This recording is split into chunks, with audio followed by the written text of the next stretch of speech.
é uma espécie de um filme em reposição que eu estou a ver pela 10ª vez. Ou seja, há pelo menos 10 anos que ouço este discurso, é a posição dele. Então já está habituado. É a posição dele. Sim, sim, é um discurso. O Sr. Sintra não é capaz de dizer esta noite aqui nada de novo para mim. Portanto, este tipo de discurso, não é verdade. E há 12 anos está paralisado o Conselho. Este tipo de discurso, eu ouvi-o calmo e tranquilamente. Mas eu queria esclarecer. Parece muito a sua...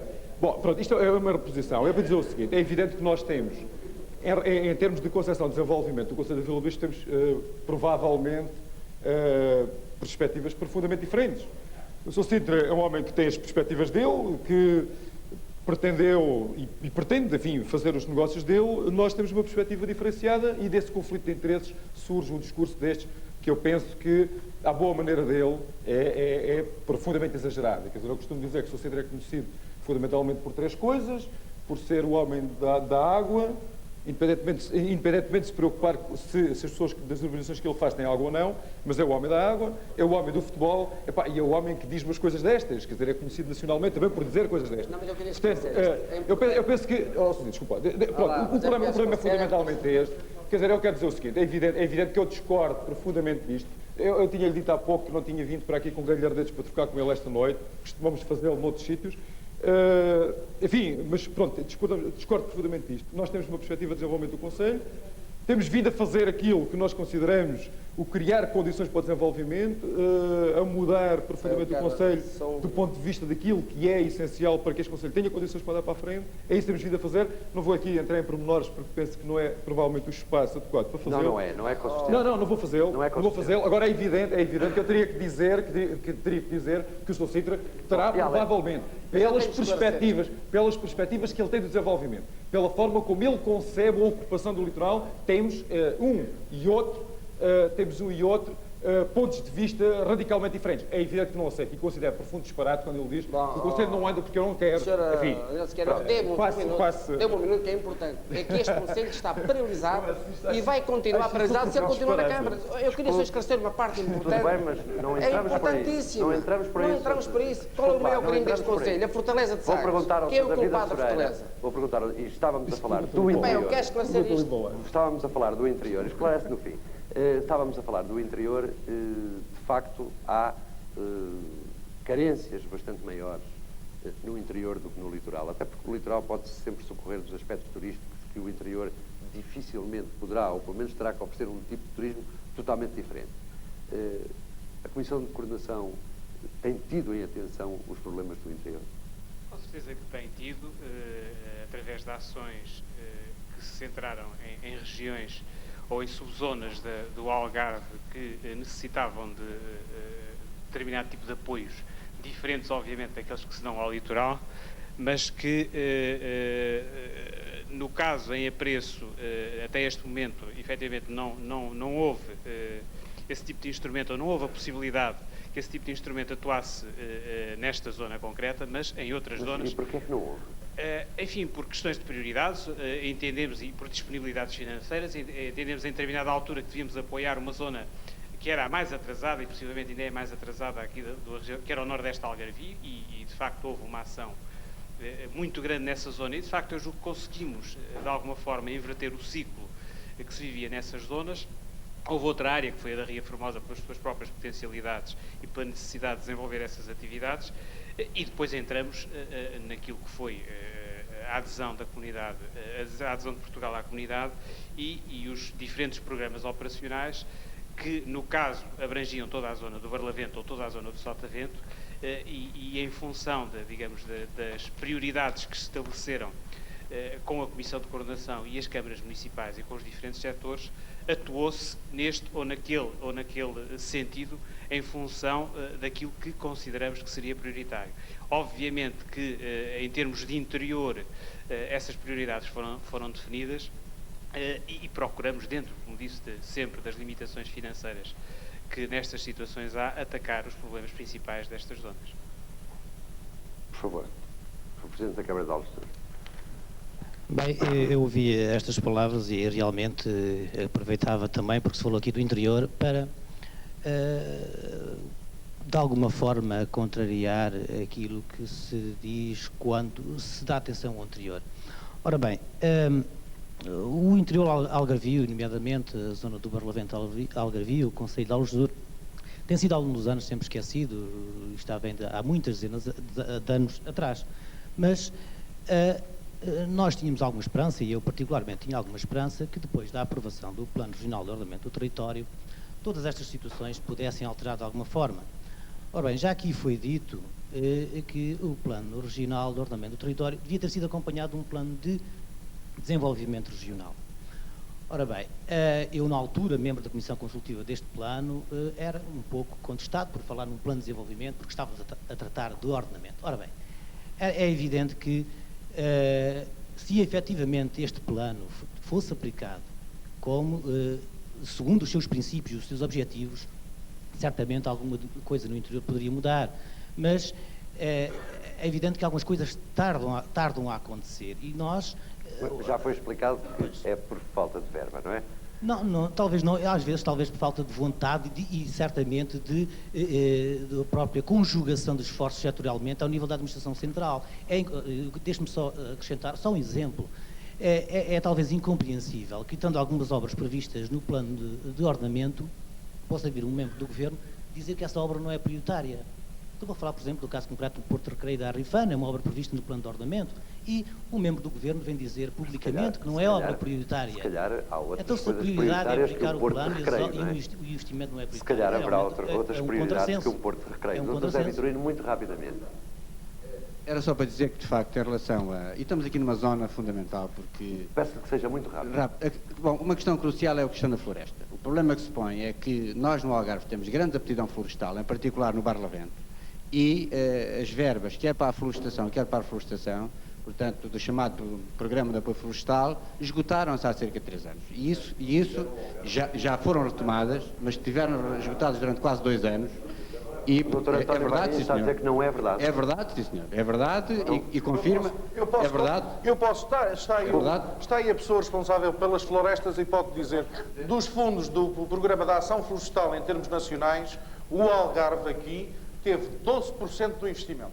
12% do investimento nacional. Então vamos ouvir o Dr. Duarte Rosendo.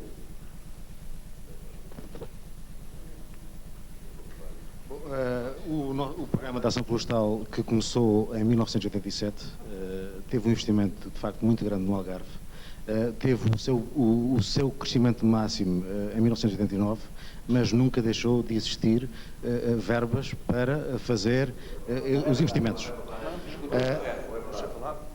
Ora, é como gestor... Desculpe, é o responsável, deve ser... como gestor desse programa, sou mais habilitado para o dizer. Ainda muito recentemente foram aprovados mais alguns projetos. E esperamos, e agora no próximo ano, 1994, nós teremos 2 programas, mais, que é o Regulamento 2080 e que é o PAF da terceira fase, que virá trazer muito mais dinheiro do que trouxe até o momento. Mas, mesmo assim, foram investidos no Algarve, investidos mais de 3 milhões de contos na floresta, com níveis de subsídios de ordem dos 90 e pouco por cento. Muito obrigado. Mas na zona interior, naturalmente, um dos aspectos mais importantes é o da agricultura. E então vamos ver o que a terra dá. Temos aqui uma pequena amostra de produtos agrícolas da região e eu vou pedir ao engenheiro Duarte Afonso e à engenheira Cidália Dias, dos Jovens Agricultores e da Direção Regional da Agricultura, que me acompanhem aqui até à sala ao lado, onde de facto vos vamos mostrar alguns dos produtos que a terra algarvia dá.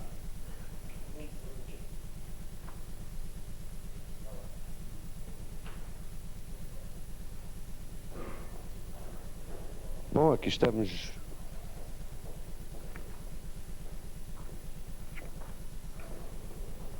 Já estamos aqui junto destes produtos. Eu gostava, Sr. Engenheiro, explique-me lá. Isto são produtos típicos do Algarve? Sim, a grande maioria são produtos típicos do Algarve. O que é que temos assim de muito especial? Começando por alguns produtos da serra que há pouco tivemos a oportunidade de falar. Temos o queijo de cabra, temos os enchidos, temos o pão de alfarroba, que é, digamos que, uma das inovações criadas aqui presentemente no Algarve, a própria aguardente de medronho, licores, os próprios frutos secos, enfim, digamos que temos uma grande gama de produtos, nomeadamente, inclusivamente, a doçaria que neste momento está digamos que, a proporcionar o escoamento da amêndoa. A doçaria não é propriamente um produto agrícola. Não. E sobre isso eu já vou falar. Mas é evidente que a doçaria e a diversificação da utilização dos produtos agrícolas naturalmente proporcionam o seu escoamento. Como deve imaginar, neste momento, a maior dificuldade que a agricultura sente, e nomeadamente a agricultura de serra, é o escoamento dos produtos.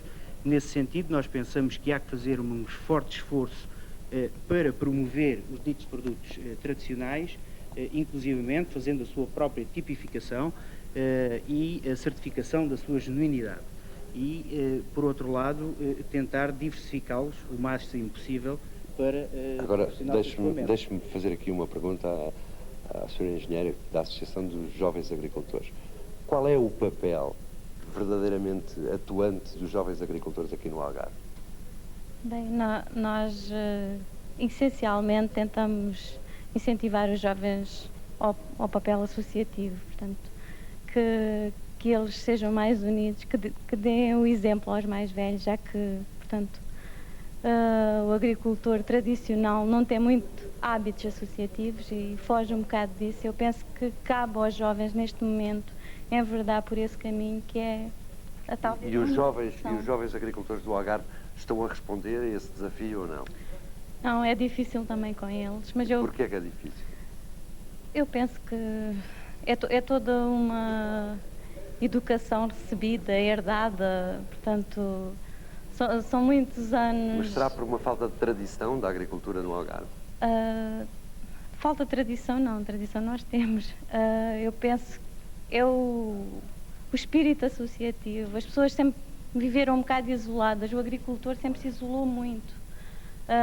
Normalmente vivia no campo, não havia os meios de comunicação que existem hoje. O agricultor é essencialmente uma pessoa isolada. Talvez por isso haja sempre a dificuldade do espírito associativo. Quantos jovens agricultores estão registados? Em termos de associados temos 200, mas eu penso que, e o engenheiro dar-me uma ajuda, eu penso que são uns 600 jovens agricultores. Serão perto de 800 jovens agricultores que estão instalados no Algarve. Isso é muito ou é pouco? Digamos que é pouco, face o número de agricultores com idade compreendida entre os 45 e 60 anos é bastante pouco. Digamos que talvez seja um dos problemas da nossa agricultura no momento, é termos uma população ativa bastante envelhecida. Mas que pensamos que, enfim, com algum esforço, e nomeadamente com a instalação de jovens agricultores, possamos inverter um pouco este quadro e, inclusivamente, tornarmos um pouco mais competitivos. Muito obrigado. Eu agora vou falar de doces. Vou aqui conversar com a nossa doceira. Diga-me uma coisa, é a senhora que faz isto tudo? Estes aqui não, só ali aqueles da caixinha e os outros têm assim. Aqueles doces todos coloridos, faço mais, sim, faço mais coisas, mas E a senhora assim. faz isto para vender aonde? Eu faço isto mais para particular.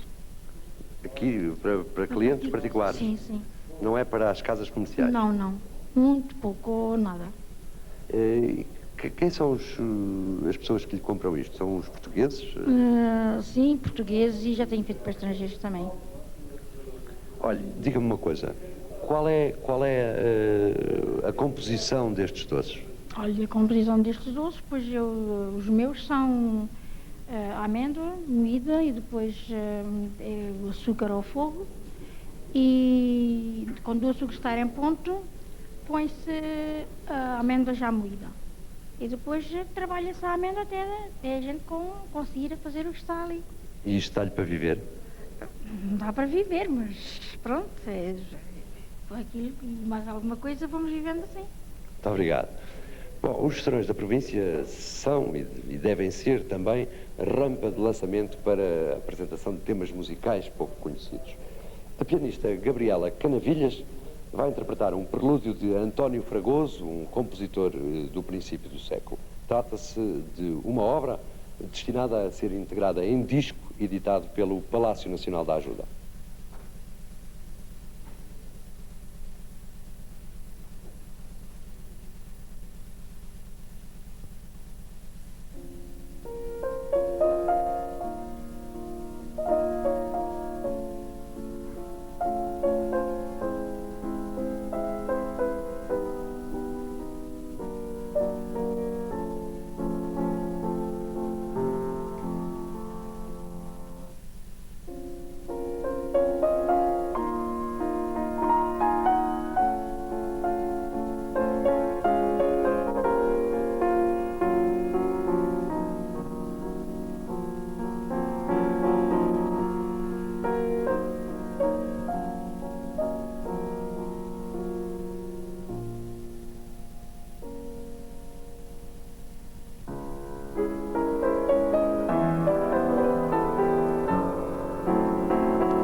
qualquer hora.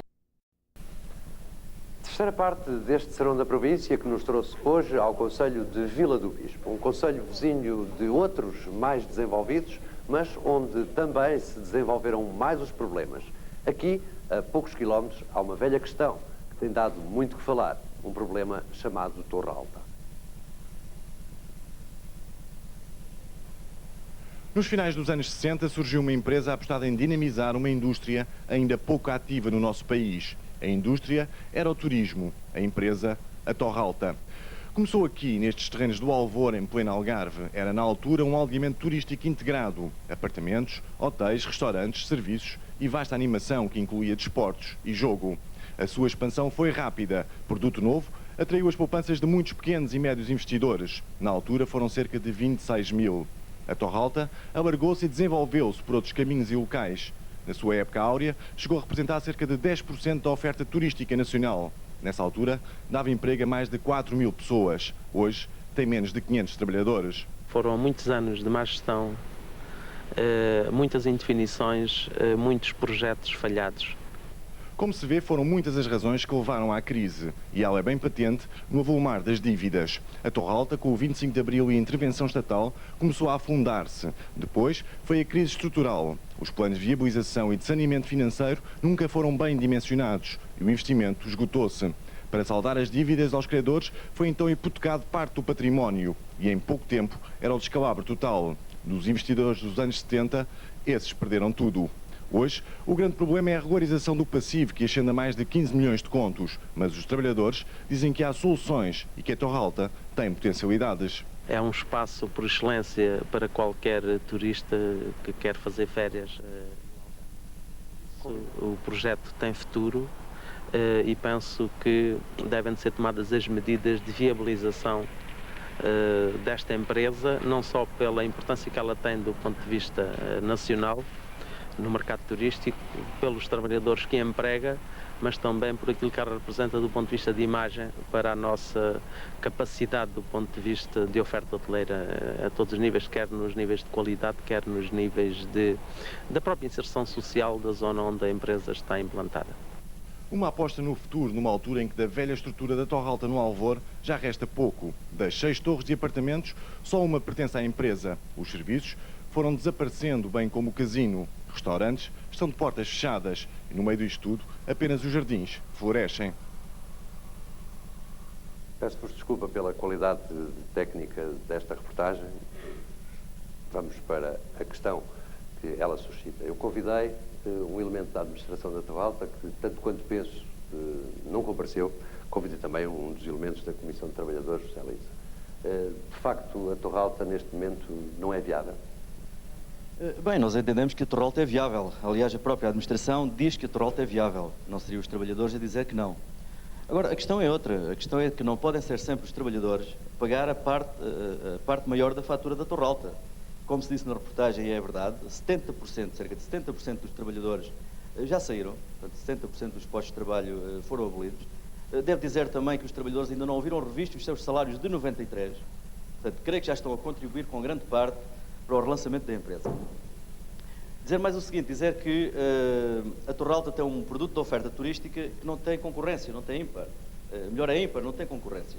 Aquelas torres estão implantadas em plena praia, não vamos agora discutir, fico contra a opinião e naturalmente o Sr. Arquiteto Martim Garcias já referiu no programa de televisão a questão da implantação e da agressão paisagística das torres, mas é facto que aquelas torres estão implantadas em plena praia. E o turista que nos visita não quer saber, enfim, das agressões paisagísticas. Ele sabe é que está a dormir em plena praia. Portanto, isto é um produto de oferta turística que é muito procurado.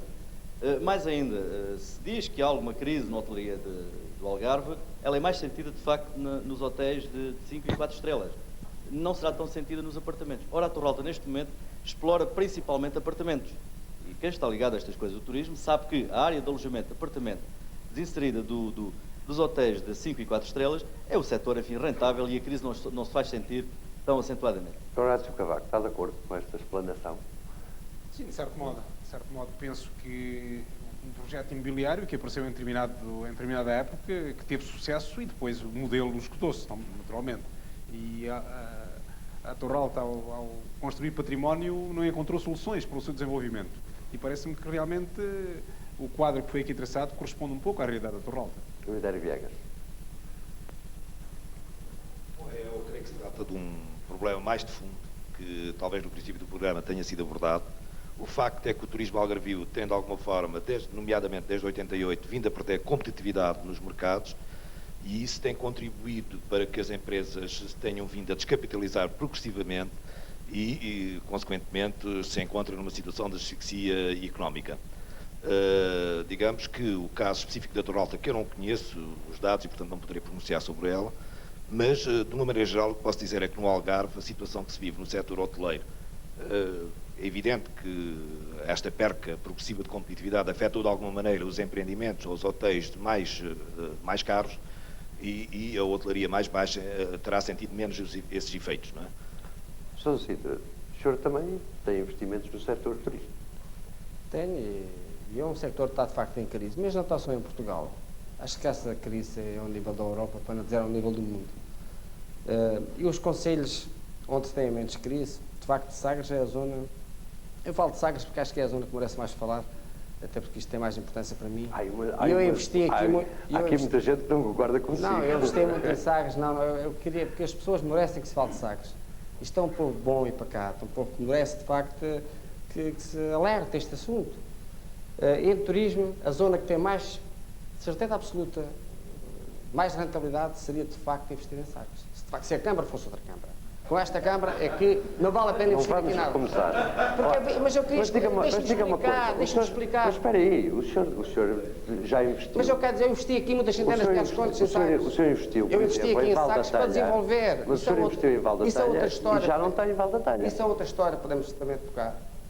Então vamos lá tocar. Vamos tocar, olha, o caso é o seguinte, a Câmara de Vila de Bispo é do CDU. Comunista, a Câmara de Algés, a Câmara Comunista. Quando estava no PS, estava a funcionar bem. Sair lá o PS, eu falar aquele senhor para entender que se devia paralisar. Eu já lhe pedi para não ir por este caminho. Eu não tenho nada, ou se eu não quero falar na política, até porque eu não sou político. Tenho muitos amigos meus. Senão não lhe posso dar a palavra, tenho muita pena. Tenho muitos amigos meus do PC. Tenho muitos amigos meus, não há dúvida nenhuma. Eu não queria Nós não estamos a fazer aqui um programa partidário. Exatamente. Não misture. Estes dois conselhos misturaram-se as coisas. O Conselho de Aljur ficou paralisado quando este Presidente tomou posse. E o Conselho de Vila de Bispo ficou paralisado quando saiu o PS e entrou este Presidente. Esta que é uma verdade. E continua paralisado, Sr. Adriano Sequeira. Deixa. Gostava de lhe colocar uma questão. Que tipo de desenvolvimento é que o senhor preconiza para estes dois concelhos, tanto de Aljur como de Vila do Bispo? E já com o exemplo que temos de Val da Talha. Exatamente. Entendo que deve ser, de facto, um turismo de qualidade e não da forma como está sendo feita, porque esta situação desta paisagem protegida e da costa vicentina veio apenas servir para parar o desenvolvimento. E aí não há investidor que consiga investir para ter a sua rentabilidade. Eu queria, não, desculpe lá, estava indo com muito ritmo. Estava indo com muito ritmo, só quando entrou outra Câmara, misturaram as coisas. Exemplo, isto é um conflito político. Sr. Presidente, o Conselho de Algesur ainda hoje sofre...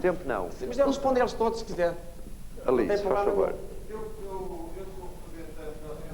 De Val da Talha e fui funcionário do Sr. Sousa Sintra, precisamente na urbanização de Val da Talha, e tenho conhecimentos para lhe dizer a ele que em 17 anos o que ele fez foi vigarizar imigrantes com... É verdade, é verdade. Vamos utilizar termos mais moderados. Um empregado, a urbanização parou. A urbanização parou. Eu estou a falar na qualidade de representante dos investidores do Val da Talha. A Associação de Moradores e Amigos do Val da Talha, que me parece a mim que o senhor não foi, porque abandonou todo o investimento, abandonou, sim senhor, são necessários 2 milhões de contos para concluir as infraestruturas que o senhor tinha a obrigação de concluir. Já explicou, diga-se, faz favor. Bem, eu queria aqui dizer que o Sr. Sousa Sintra foi o investidor mais feliz que apareceu no Conselho de Algesur, porque realmente deu-se um caso inédito, e creio que no país, numa urbanização que é das maiores do país, se não a maior do Algarve, ter tido a facilidade de obter um alvará perfeitamente antirregulamentar e irregular, que se dá ao luxo de dizer que não é exigida garantia para as infraestruturas. Isso dá ao luxo de dizer que os projetos de infraestruturas são apresentados à medida das necessidades. Isso não é verdade. Ora bem, eu tenho aqui o alvará, se quiser, Não é pode verdade ser. nada Pode disso, ser. pá. Portanto, O antigo Presidente da Câmara quer desenvolver aquilo. Portanto, um alvará tem que respeitar certas condições legais, condições essenciais para se passar um alvará de loteamento. Desculpem, são nós estamos calção, para além da são hora. calção e projetos. Esta urbanização não teve projetos de infraestruturas aprovados pela Câmara Municipal. Eu não quero misturar aqui política nisto. Eu queria Mas é aqui... que o ótimo Presidente da Câmara quis desenvolver o terra e desenvolver a terra. referir o Isto seguinte. quis paralisar. Só um momento. É capaz de me deixar ouvir o Presidente da Câmara de Algesur? Eu queria aqui continuar, Olha, mas queria que terminasse. 30 não, segundos. não, o Sr. Sintra disse Desculpe, aqui coisas 30 graves. segundos para terminar. O Sr. Sintra, quando eu fui para a 30 Câmara segundos para Municipal, terminar. tinha um processo na Câmara parado desde 87.